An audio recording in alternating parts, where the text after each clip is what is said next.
Here's something weird that happened to me last week. I was in a negotiation and I completely froze. Not because I was nervous, but because I realized something. The other person was doing all the talking. They were literally negotiating against themselves. And all I did was nothing. I just stayed silent. By the end, I got everything I wanted. And here's what's crazy: this wasn't manipulation. I wasn't playing mind games. I simply gave them space to think and they filled it themselves. Now, imagine you're in a conversation and instead of filling every pause with words, you pause. Just silence.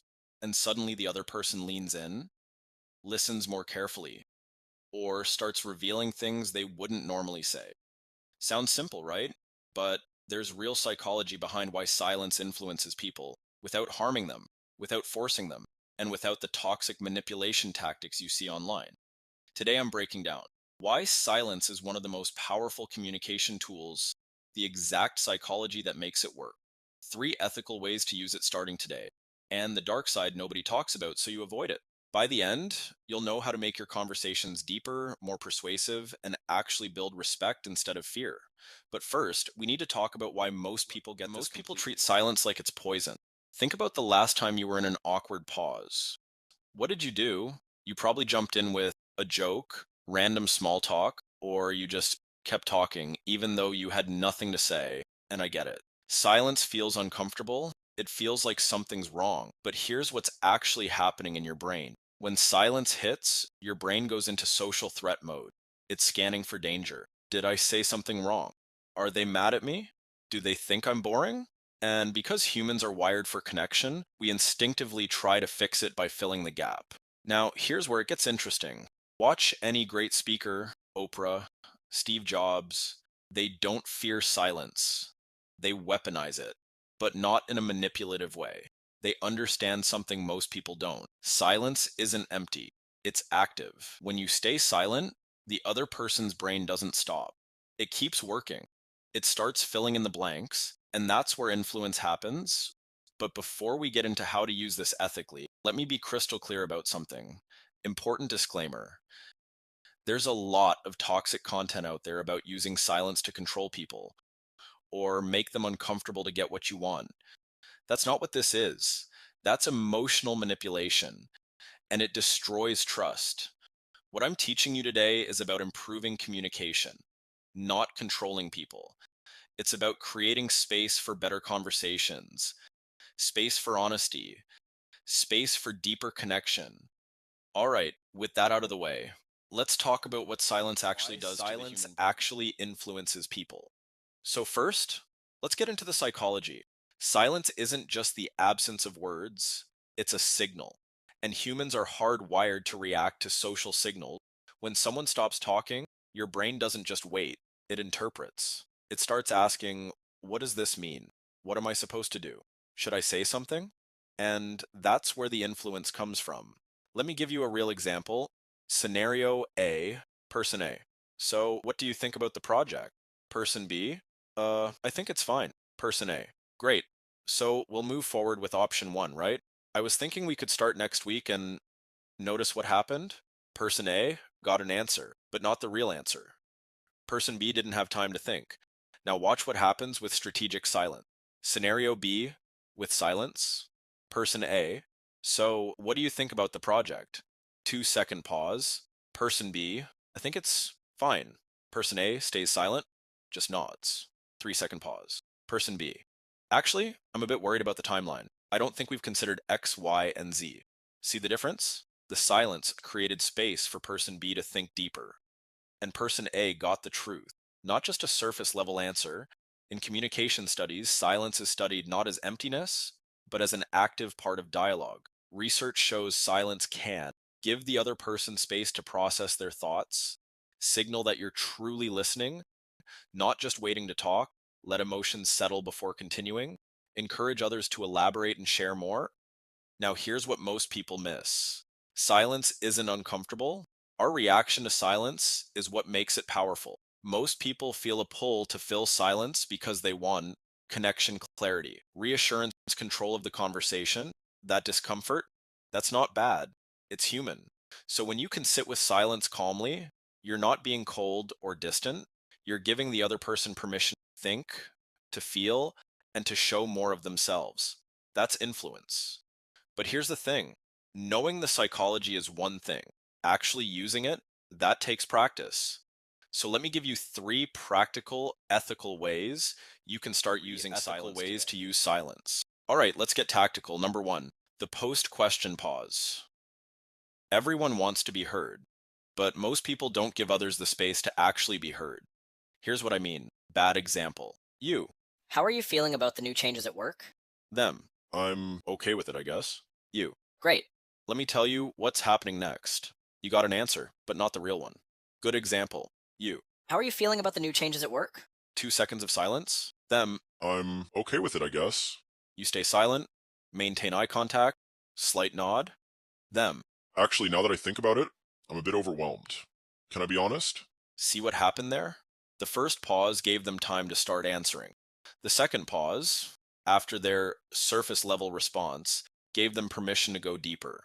The rule, after asking an important question, count to 3 in your head before responding, even if they've already answered. That extra pause tells them, I'm not rushing you. I actually want to hear what you think. And people will usually think more deeply before they speak again. Number two, the emotional de escalation pause.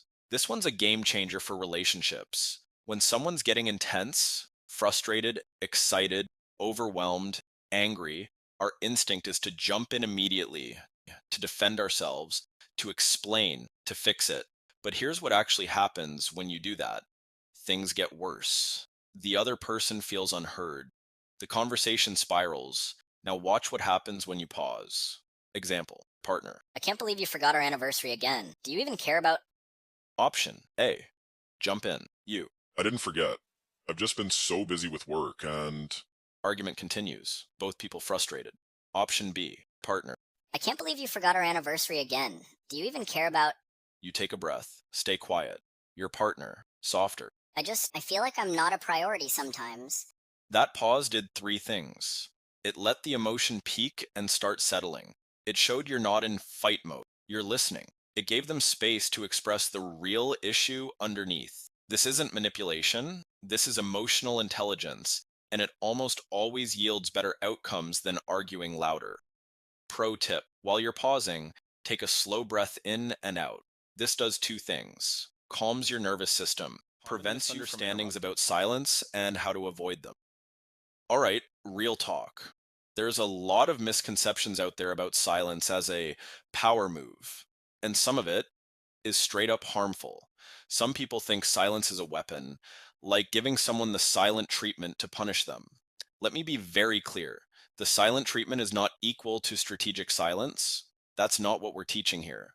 The silent treatment, withdrawing to punish, refusing to communicate, creating anxiety and guilt, withholding affection as manipulation versus strategic silence, creating space to think, active listening, allowing emotions to settle, encouraging deeper sharing.